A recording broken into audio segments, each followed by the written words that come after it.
सिंहकवचं वक्ष्ये प्रह्लादेनोदितं पुरा सर्वरक्षाकरं पुण्यं सर्वोपद्रवनाशनं स्वाहा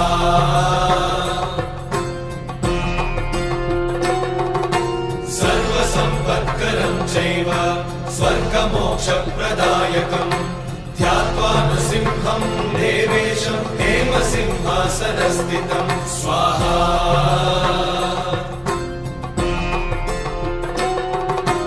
निवृत्तास्यं त्रिनयनं शरदिन्दुसमप्रभं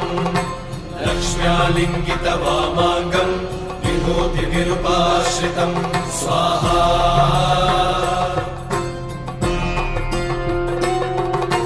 चतुर्भुजं कोमलाङ्गं स्वर्णकुण्डलशोभितं श्रिया सुशोभितोरस्कं